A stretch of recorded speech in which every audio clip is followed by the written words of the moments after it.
में आप सबका हार्दिक स्वागत है। मैं Kumar Utpal, Limca book of records holder. मैं आज शुरू कर रहा हूँ भूगोल के एक महत्वपूर्ण विषय जो भौतिक भूगोल से संबंधित है, और आपको हम बीपीएससी के पाठ्यक्रम को ध्यान में रखते हुए, यूपीएससी के पाठ्यक्रम को ध्यान में रखते हुए आज पीटी और मेंस दोनों को भी केंद्रित कर करके मैं बता रहा हूँ। आप यहाँ देखेंगे कि यहाँ जो भूगोल का सिद्धांत है, भौतिक भूगोल जो बीपीएससी का सिलेबस है, यूपीएससी में है, वहाँ पर ये कास्ट भू आकृतियाँ जो है, कास्ट भू आकृतियाँ हैं, ये आपको पढ़ना है। और कास्ट भू आकृतियाँ एक अलग तरह की आकृतियां हैं। बहुत सारे बच्चे इनके बारे में नहीं जानते हैं। आज उसी का स्पष्टीकरण और व्याख्या बतलाएंगे। यह बीपीएससी के पीटी और मेंस में भी पूछता है, यूपीएससी के पीटी और मेंस में पूछता है, यूपीपीसीएस में भी पूछता है। इसलिए आठों पब्लिक सर्विस कमीशन और यूपीएससी के परीक्षाओं पीटी और मेंस को ध्यान में रख करके मैं आज पूरा इसका विस्तार से बतलाने जा रहा हूं। इसका आप लोगों से मेरा निवेदन है कि मेरे जो चैनल है प्रणति आईएएस, उसको आप सब्सक्राइब करेंगे, शेयर करेंगे, लाइक करेंगे और बेल आइकन जरूर दबाएंगे, जिससे जो भूगोल से संबंधित पीटी और मेंस का आज से मैं शुरू कर रहा हूं और उसका विस्तार से चर्चा करूंगा। प्रिलिमिनरी और मेंस दोनों को ध्यान में रख करके बताने जा रहा हूं।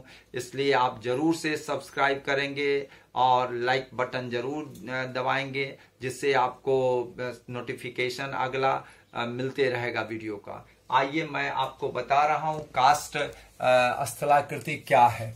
आपको कास्ट स्थलाकृति वैसी स्थलाकृति है जहां पर चूने का मैदान है।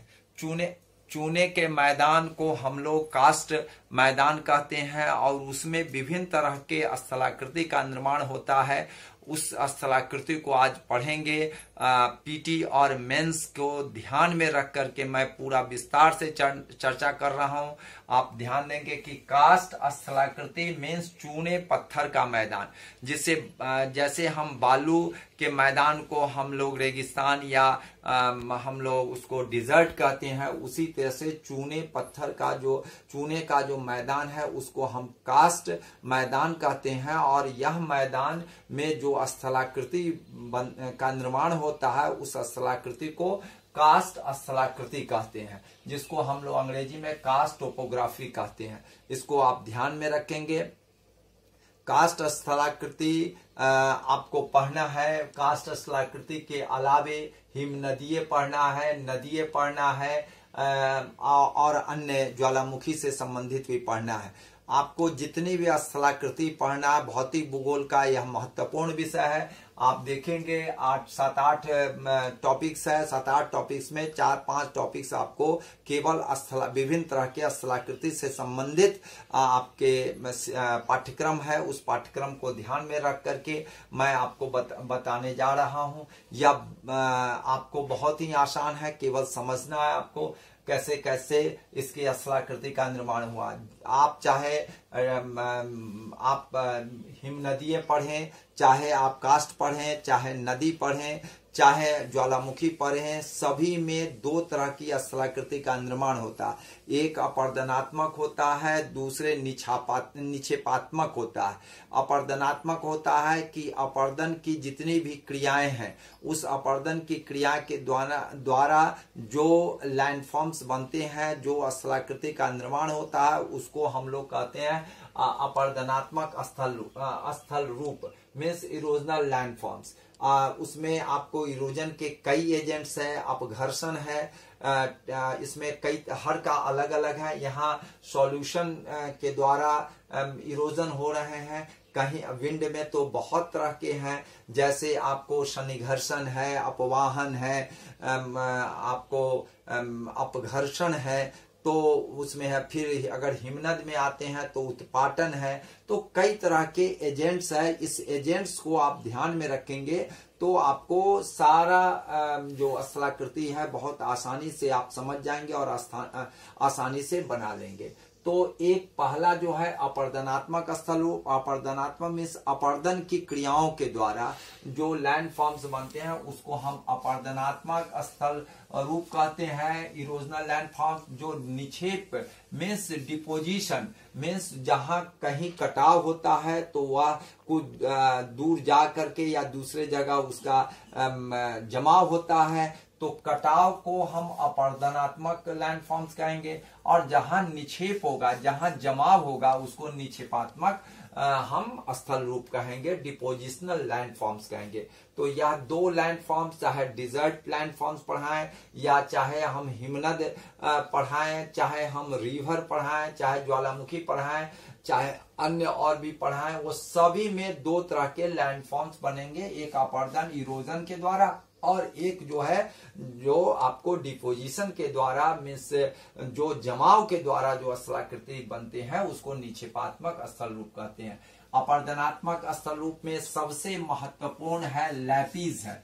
लैपिस उसको हिंदी में हम लोग अवकूट कहते हैं और अंग्रेजी में इसको लैपिस कहते हैं। वैसे यह जो भाषा है लैपिस जो है मैं यहाँ पर लिख दिया हूँ। हर एक देशों में अलग अलग नामों से इस लैपिस स्थल रूप को नाम दिया गया है। जैसे अंग्रेजी में इसको हम क्लिंट कहते हैं, ब्रिटेन में इसको क्लिंट कहा गया है, ये ध्यान आप रखेंगे, यहाँ पर आप कंसंट्रेट हो गए, इसको क्लिंट कहा गया है। जर्मनी में इसको कारेन, क से क्लिंट और क से कारेन है। और फ्रेंच में, फ्रांस में इसको लैपिस कहा गया, फ्रेंच भाषा में इसको लैपिस कहा गया है। और हिंदी में तो अभी जस्ट आपको बतलाया है अवकूट कहा गया, ठीक है ना, त्रिकूट नहीं अवकूट इसको कहा गया है। और साइबेरिया में इसको बोगाज कहा गया।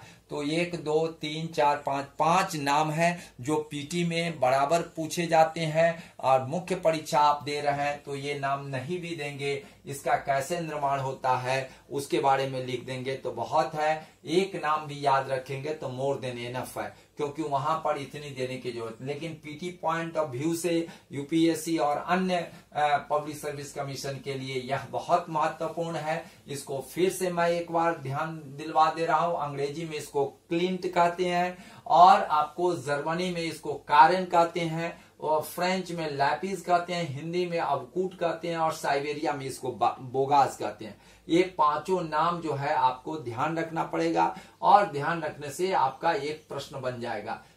ये लैपिस कैसे बनते हैं? तो लैपिस में घोलन क्रिया होती है। एक्चुअली क्या होता है कि यह जो आपको कास्ट है, चूना पत्थर का मैदान है और यह चूना पत्थर का मैदान आपको बता दें कि यूगोस्लाविया के एड्रियाटिक तट पर यह बहुत बड़ा मैदान है जिसमें केवल और केवल चूना पत्थर का मैदान है, चूना का मैदान है। वहां पर वर्षा जो होती है जिस तरह से डिजर्ट में 25 सेंटीमीटर से कम होती है, यहाँ पर भी वही स्थिति है, आपको 25% से कम होती है, वर्षा होती है। लेकिन जब कभी मौसमी वर्षा होती है तो पानी का प्रभाव जब चूना पर पड़ता है तो आप उसमें क्या होता है, रिएक्शन होता है और केमिकल रिएक्शन हो जाने के बाद उसमें से क्या होता है कि अपर्दनात्मक कार्य होने लगते हैं, घोलन का कार्य होता है,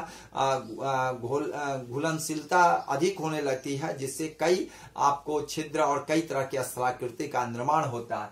तो उसमें क्या होता है कि जब चूने के मैदान पर जब यह पड़ते हैं, वर्षा की बूंदे पड़ती है तो उसमें आपको एकदम खड़े खड़े रूप में आपको ये स्थलाकृति का निर्माण होता है जो देखने में आपको एकदम खड़ा खड़ा आपको लगेगा। और इस को हम लोग कहते हैं शिखरिका। जो यह टॉप है, यह टॉप को हम लोग शिखरिका कहते हैं। और यह दोनों के बीच में जो घुलनशीलता के कारण यह क्या होता है, गड्ढा का निर्माण होता है। उस गड्ढे को हम लोग वीदर कहते हैं, क्लेफ्ट कहते हैं। और ऊपर वाले जो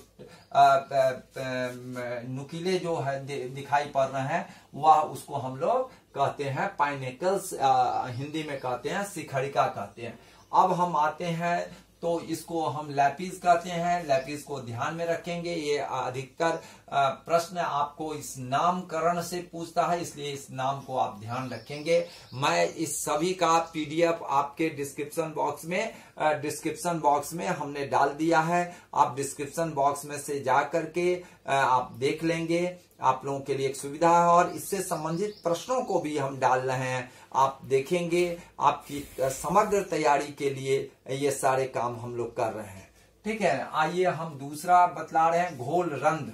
मैं आपको एक चित्र बना करके दिखला रहा हूं, और इससे आपको आसानी होगी। मेंस परीक्षा में लिखने में बहुत ही आसानी है। इस प्रश्नों को आप चाहें तो जितना मन हो आप लिख सकते हैं, और बहुत बढ़िया से। लेकिन चित्र बनाना भी बहुत आसान है। घोल रंध्र जो होते हैं, जब वर्षा की बूंदे जब पड़ती है तो घुलन क्रिया के द्वारा छोटे छोटे आपके छिद्र बनते हैं, और वो छोटे छोटे छिद्र जो हैं, जैसे आपके घर में जाली का होता है, जैसे आपको उसी तरह से छोटे छोटे जाली के रूप में ये बनते हैं। हल्का हल्का गड्ढा होता है, ये गड्ढा को घोल रंध्र कहते हैं। यही घोल रंध्र, इसका डेवलपमेंट पर थोड़ा हम चर्चा करते हैं। यही घोल रंध्र जब चौड़ा हो जाता है तो विलय या विलयन रंध्र बनता है, जिसको हम लोग आपको कहते हैं, आपको स्वालो होल्स कहते हैं। उसको हम लोग स्वालो होल्स कहते हैं। और यही जो है डीप में हो जाए, गहराई में हो जाए, तो उसको हम लोग डोलाइन कहते हैं। यहाँ डोलाइन में दिया, गहराई में हो जाए,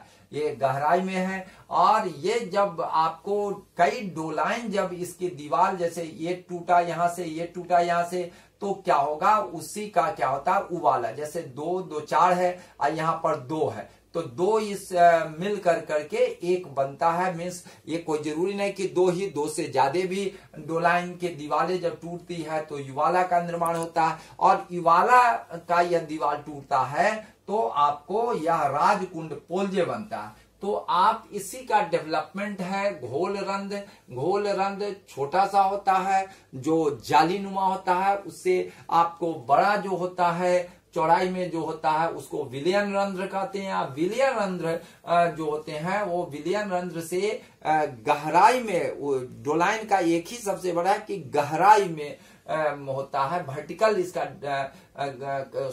सॉल्यूशन के चलते वर्टिकल डीप होता है, और यह जो है डोलाइन कहलाता है। और डोलाइन के दीवार जब टूटते हैं, जैसे यहाँ 4 है तो यहाँ 2 है, मीन्स 2 3 4 मिल करके युवाला बनते हैं। और युवाला कई युवाला का दीवार जब टूटते हैं तो वह राजकुंड बनते हैं, जिसको हम लोग पोल्जे कहते हैं।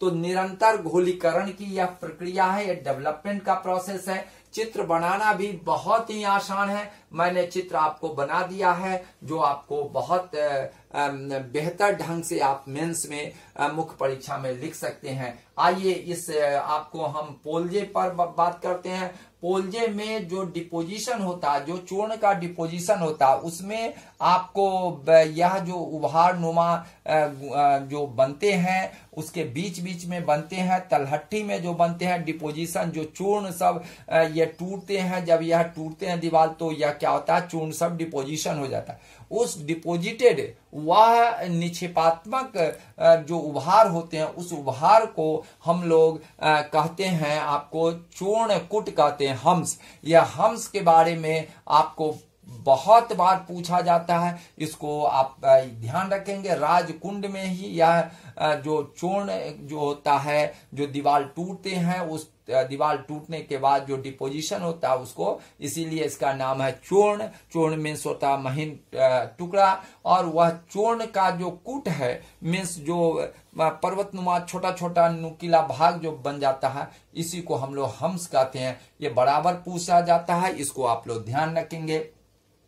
इसके बाद मैं और आ रहा हूं, पोनोर है। पोनोर क्या होता है कि बहुत सारे नदी नाला जब नीचे रिस करके पानी नीचे की ओर जाते हैं, तो उसमें गुफा में प्रवेश करते हैं। तो यहाँ पर जो ये भाग है, इसको हम लोग पोनोर कहते हैं। और यही बाद में टूट जाता है, तो ऊपर में यह क्या होता है, पुल का निर्माण करता है, जो प्राकृतिक पुल है। और बीच में यह कंदरा का, इसी का बाद का डेवलपमेंट एक कंदरा होता है। तो यह जो है कंदरा जो है, इसको हम लोग लोग केव्स एंड कैवर्न्स कहते हैं। और ये जो ऊपर वाला है यह आपको प्राकृतिक पूल का निर्माण करता है। तो यह जितने भी अपरदनात्मक स्थल रूप है यह हमारे लिए बहुत महत्वपूर्ण है। अब हम आते हैं कि आपको डिपोजिशनल की बात करते हैं। डिपोजिशनल में आपको करने से पहले थोड़ा सा हम कास्ट मैदान की घाटिया की चर्चा कर दे रहे हैं।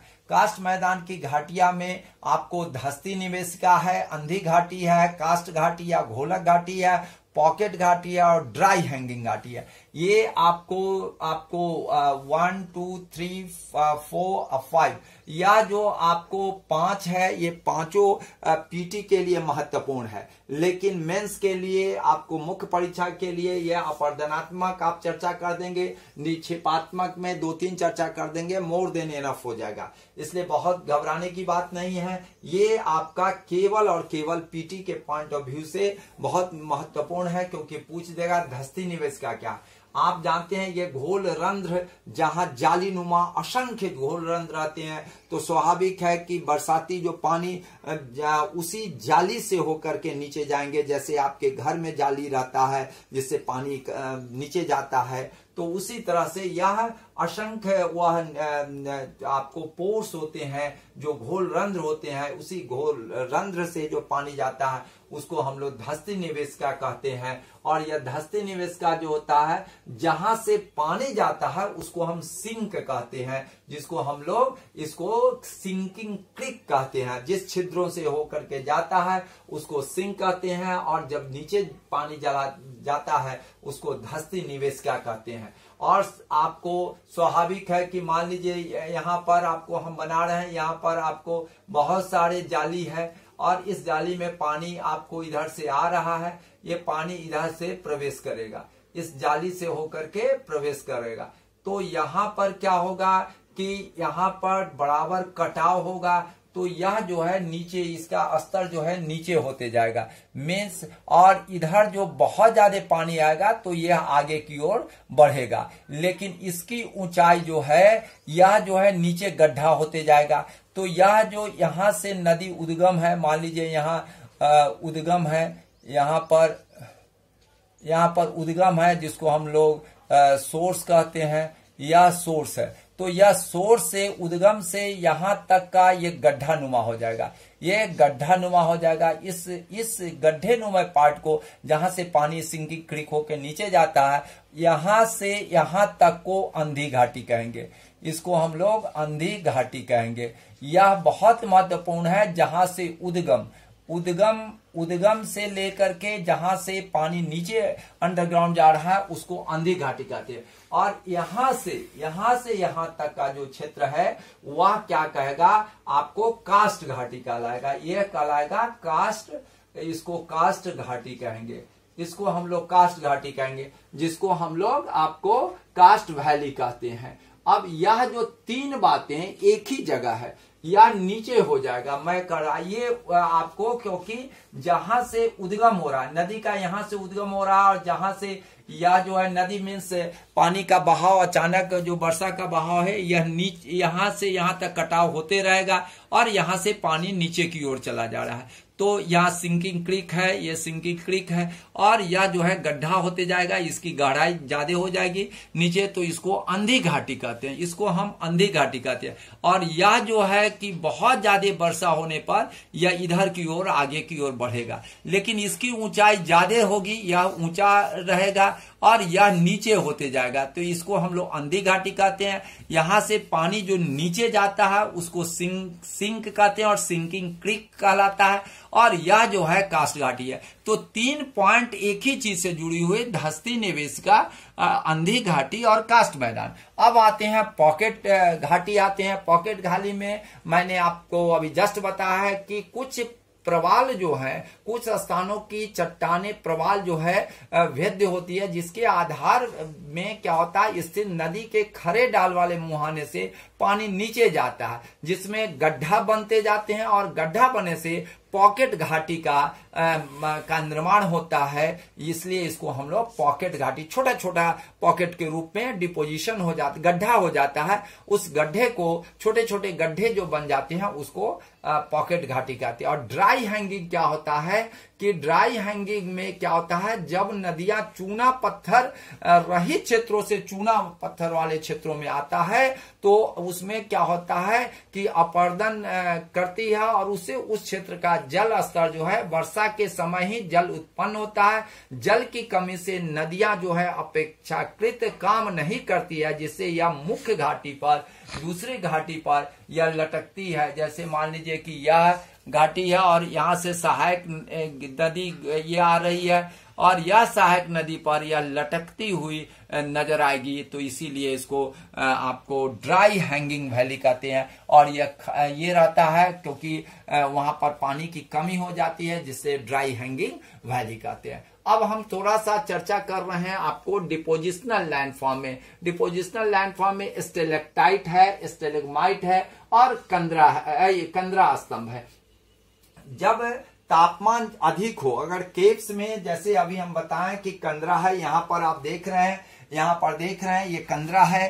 कंदरा में जब पानी का रिसाव होता है तो रिसाव होने से क्या होगा कि चूना का जो चूना साथ मिल करके नीचे आएगा। यहाँ पर कंदरा में बहुत ज्यादा तापमान होने से पानी का रिसाव कम होता है, तो यह क्या होता है, चूना इसी में डिपोजिटेड हो जाता है, क्योंकि पानी सूख जाता है और यह डिपोजिट होता है। तो लंबे आपको त्रिकोणीय संरचना का निर्माण करता है। नीचे की ओर कम रहेगा, ऊपर की ओर ज्यादा होगा। और यह जो अगर ज्यादा पानी की मात्रा अगर गिरती है और तापमान कम रहता है तो सीधे आपको यह फर्श पर गिरता है, तो फर्श पर ज्यादा गिरेगा, धीरे धीरे ये कॉनिकल हो जाएगा। जब यह दोनों मिल जाते हैं तो कंदरा स्तंभ बनाते हैं, जिसको केव पिलर्स कहते हैं। अब हम आते हैं, ये आपने इसको समझ गए होंगे। इसके बाद हम जियोट्स और भग्स की बात करते हैं। चट्टान के छोटे छोटे गड्ढे, जैसे आपको यहां पर हमने बताया पॉकेट घाटी में क्या होता है, छोटे छोटे गड्ढे बन जाते हैं। तो उसी घाटी में जहां पर छोटे छोटे गड्ढे बनते हैं, वहां पर गड्ढों में घुलनशील पदार्थ उसमें जमा हो जाते हैं, और वह जो जमा होते हैं उसको हम जियोट्स और भग्स कहते हैं। तो छोटे होते हैं उसको जियोट्स कहते हैं, बड़े आकार वाले गड्ढे जिसमें ज्यादा जमाव होता है उसको भग्स कहते हैं। तो भग्स बड़े होते हैं, ये भी प्रश्न पूछा जाता है, कौन बड़े होते हैं? तो बड़े गड्ढे में जो डिपोजिशन होता है विभिन्न तरह के घुलनशील पदार्थों का, और उसको हम भग्स कहते हैं, छोटे को जियोट्स कहते हैं। बच्चे लोग उल्टा कर देते हैं, जियोट्स को ही बड़ा मान लेते हैं, भग्स को छोटा मान लेते हैं। लेकिन भग्स बड़ा गड्ढा में जो डिपोजिशन होता है जस्ट पॉकेट घाटी के उल्टा है, यहां पर गड्ढा बनता है, यहां पर डिपोजिशन होता है। ठीक है, तो जो बड़े गड्ढे होते हैं जिसमें डिपोजिशन होता है, जिसमें जमाव होता है, जिसमें निक्षेपात्मक कार्य होता है, उसको हम बड़े वाले को भग्स, छोटे वाले के जियोट्स। अब आते हैं हम कैलिक पर आते हैं। अब भूमिगत जल जो है कैपिलरी होल्स के द्वारा ऊपर उठने की कोशिश करता है और वाष्पीकरण हो जाता है। वाष्पीकरण जब हो जाएगा, वाष्प उड़ जाएगा, तो क्या होता है, पदार्थों का जमा हो जाता है। वो पदार्थ जो जमा होते हैं उसको कैलिक कहते हैं। ये भी बराबर प्रश्न पीटी के लिए, ये आपको जियोट्स, भग्स, कैलिक, परिस्थापन, निक्षेप, ग्रंथिका और खनिज शिराएं सभी पीटी के लिए है। केवल आपको मेंस के लिए स्टेलेक्टाइट, स्टेलेग्माइट और कंदरा, ये तीन मेंस के लिए है। ये आपका मेंस के लिए है और ये आपके मेंस के लिए नहीं, ये केवल पीटी के लिए है। जो आप देख रहे होंगे कास्ट घाटियां, जो धस्ती निवेश का, अंधी घाटी, कास्ट घाटी, पॉकेट घाटी, ड्राई हैंगिंग घाटी, ये सभी पीटी के लिए है। ये जियोट्स, भग्स, कैलिक, प्रतिस्थापन, निक्षेप, ग्रंथिक और खनिज शिरा, ये सब पीटी के पॉइंट ऑफ व्यू से मेंस के लिए आपको अपर्दनात्मक स्थल रूप में इसकी हम चर्चा कर दिए हैं। और ये तीनों को आप ध्यान रखेंगे, आपके मेंस मोर देन एनफ है, चाहे आप बीपीएससी पीटी दे रहे हो, बीपीएससी मेंस दे रहे हो, या चाहे यूपीएससी मेंस दे रहे हैं। अब मैं थोड़ा सा एक दो बाकी रह गया है। प्रतिस्थापन निक्षेप जो होता है कि एक जगह से जो कटाव होता है स्वाभाविक दूसरे जगह जमा होता है, तो जमाव जो पानी के सतह से जो जमा होता है उसको हम प्रतिस्थापन निक्षेप कहते हैं। ग्रंथिका जो होता है बहुत सारे जमाव के साथ बहुत सारे पदार्थ आपको नोडुल्स के रूप में छोटे छोटे, जैसे आप आयुर्वेद की दवाई आप देखे होंगे गोली गोली के रूप में, या विभिन्न संरचना में त्रिकोणीय हो, पेंटागोनल हो, इनमें विभिन्न तरह की आकृति के ग्रंथिका बनते हैं, वो नोडुल्स होती हैं। अब खनिज सिरा है जहां पर पानी नीचे की ओर जाता है जमाव, तो उसकी धरती के बीच बीच में भी सिराओं के रूप में डिपोजिशन होता है, उसको मिनरल वेन्स कहते हैं। तो जिससे बहुत सारे हमारे पास खनिज की चीजें मिलती है, धरती के बहुत बड़े खान नहीं होने के बावजूद भी बहुत सारे वैल्यूएबल खनिज मिलते हैं जिसको हम खनिज सिराएं कहते हैं। मैं ये बता रहा हूं कास्ट स्थलाकृति जो है केवल युगोस्लाविया के एड्रियाटिक तट पर ही नहीं है, यह आपको फ्रांस में है, भारत में भी आपको वैष्णो देवी का जो स्थान है वहां पर भी है, भेड़ा घाट में भी है, बिहार में रोहतास में है। तो ये सारे स्थल जो है हमारे कास्ट स्थलाकृति के हैं, इसको आप लोग ध्यान रखेंगे। मैं आपको बतला दे रहा हूं कि इसको अगर आप ध्यान रखेंगे तो एक बीपीएससी अभी जो होने जा रहा है जुलाई में, अभी जो डेट है उसमें आपको यह पूछे ही जाएंगे। मैं कल आ रहा हूं डिजर्ट लैंडफॉर्म जिसको हम विंड लैंडफॉर्म्स कहते हैं उस पर आएंगे, ग्लेशिएटेड आएंगे, जो अन्य जो चीजें हैं उस पर आएंगे। इसको पीटी और मेंस दोनों को पॉइंट में रख करके मैंने बतला दिया है। इसको आप जरूर शेयर और सब्सक्राइब करेंगे। आप जितने सब्सक्राइब शेयर और लाइक करेंगे मैं उतना ही एक से एक चीज लेकर के दूंगा आपको, और आप